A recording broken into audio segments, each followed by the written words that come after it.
what's up, guys? 17 months later, now we are going to be putting an O2 bung in my exhaust so we can soon set up the coolant and let this bitch run. So, last video, I don't even know what I did. I think I hooked up some vacuum lines.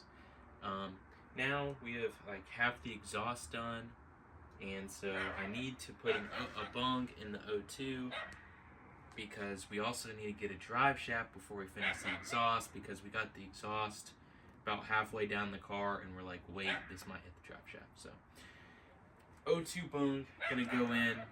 Holly only comes with one, so we only have to put in one. I'm gonna be welding one half of the side of the bung, and Sophie is gonna be welding the other side. We're gonna compare them at the end, see how it looks. Flux core, because we got no argon, so it's gonna be rough either way. But you know, obviously hers is gonna be rougher. That's okay. You know, she's just a little young. So let's get right into it. All right.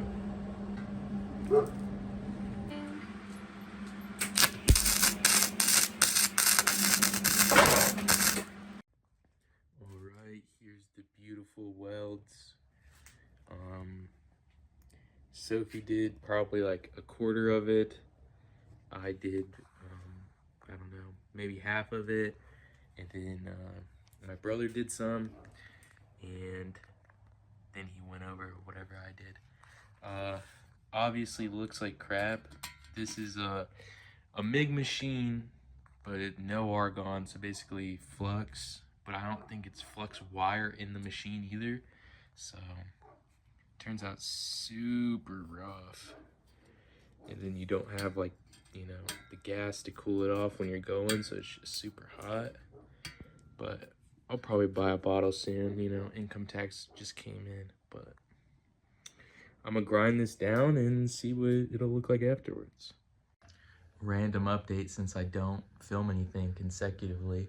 About to install this LS E9X rear end adapter so we can adapt it to a 1350 flange. So I'm going to install this, and then sometime this week we will be measuring for the drive shaft and ordering it. So I'm going to install this, put some red Loctite on this bitch so it doesn't come out, get her done. Nice and installed. Definitely going to have to remove this section of exhaust because I don't think the drive shaft's gonna clear, but she's on.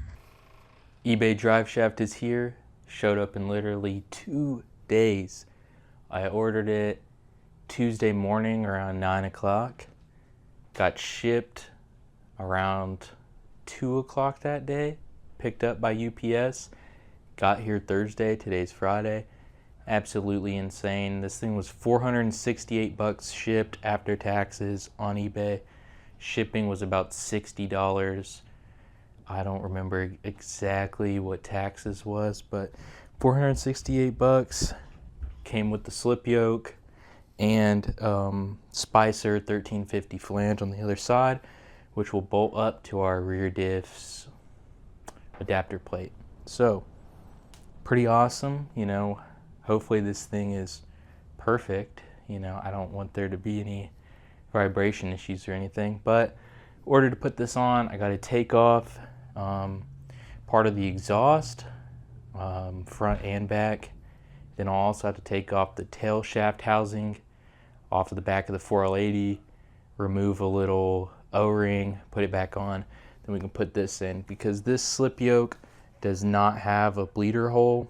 So since it doesn't have a bleeder hole, we have to remove that seal, and it'll allow fluids to get on the spline or something like that. Not exactly sure how it works, but that's what a dude in the Sloppy Mechanics Facebook page said, so I'm gonna listen. So gonna get that stuff done and then see if we can slap this thing in.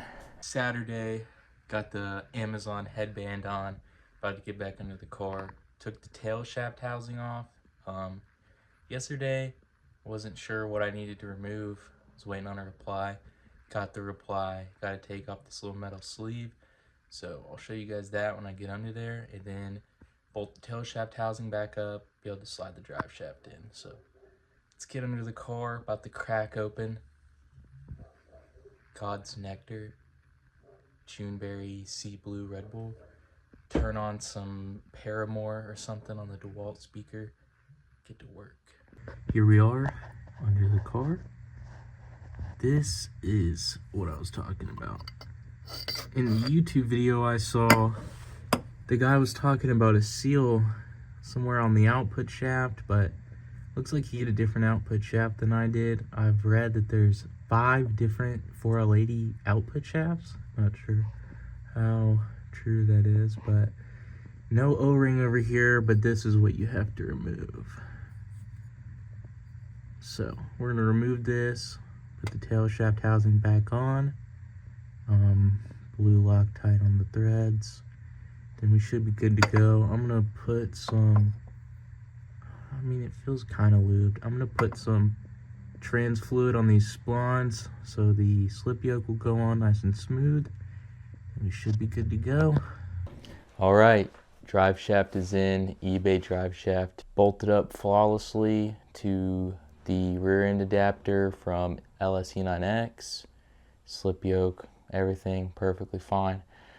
Don't know if it'll vibrate or not. I mean, it looks like it's been balanced for sure, and you know, we won't know until we drive the car. But waiting on a lever for the transmission for the cable, and then also the cable bracket. Don't know when that's going to be here. It hasn't shipped yet. It's been a couple days, so that kind of sucks. After that, we will fill the transmission, load up my bass tune. Got a little bit of exhaust to finish that I need to work on this week, and then also plumb the coolant, power steering, hook up the alternator, which I've got a harness for, and then do belt routing.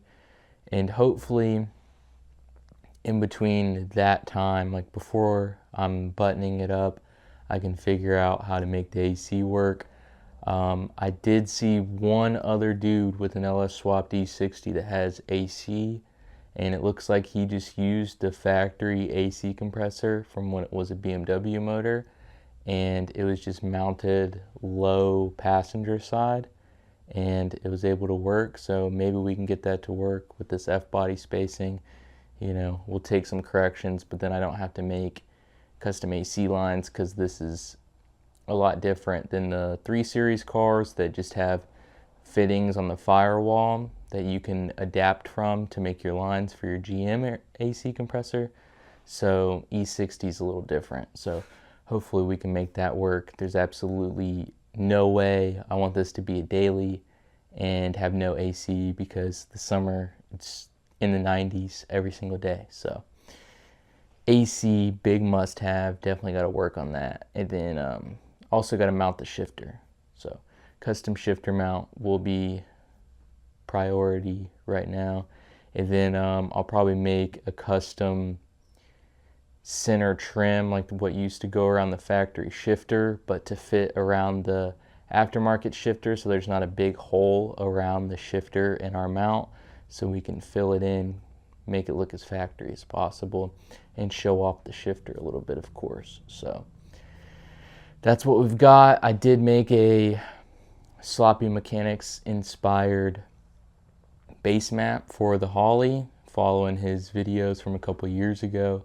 So I'm excited to see how it'll run like that. And we haven't ran it ever since I hooked up all the vacuum lines and the brake booster and everything.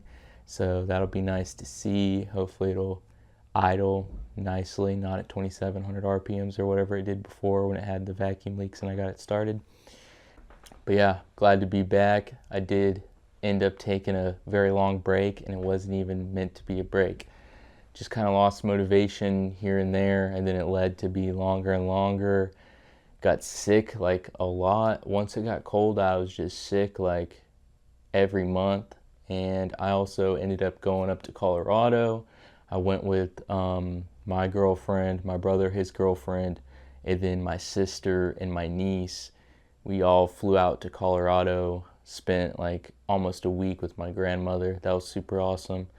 Glad I got to do that. And yeah, that's just what I've been up to. It's been many months, and was out of it for a little bit, but we're back now and even closer. Got the drive shaft in, torque converter's bolted up.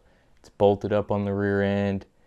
Little bit of exhaust work to do. The factory exhaust from where we had cut it, it's cut probably at like the front doors, but underneath, obviously, and it fit below the drive shaft just like factory, which is awesome. I was super worried because the stock drive shaft that was on this car was super skinny and it was a two-piece one, so I was worried that the 3-inch single piece drive shaft would hit on the exhaust somewhere, but it doesn't. So got a little bit of exhaust work to do, and we'll see how it sounds like that. I assume it's going to need a muffler, but before I throw $80-90 for one muffler, I want to see what it sounds like before then, and then try to tame it down from there. If it's too loud, figure out if we need a muffler or resonator, if I want to throw an X pipe at it, whatever. So that's that. Hope you guys enjoyed. If you have any questions, be sure to reach out to me. I get text all the time on TikTok, Facebook, Instagram, YouTube comments, everything, asking me questions. Don't hesitate to ask. I will probably, once the car is done, I think I'm going to just do a video breaking down everything. And maybe soon I might even do a video breaking down the problems we've run into so far.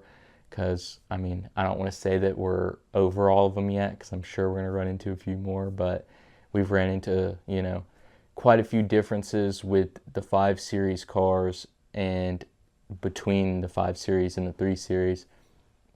A lot of differences there, and then even with 5 Series, I've seen a lot of people starting to swap their 5 Series, and it just seems like every single E60 harness in the compartment is different, so that makes wiring really interesting for these cars. Thankfully mine's already done, but yeah, there's just all kinds of quirks with these cars. You have to cut a lot more to fit a 4L80 in this car than you do in the 3 Series, it seems. So little things here and there, but if you guys want to see that, let me know in the comments. Ask me questions. Maybe I'll even do like a ask me anything or something like that. So hope you guys enjoyed. Thank you for watching. Like, comment, subscribe. Peace.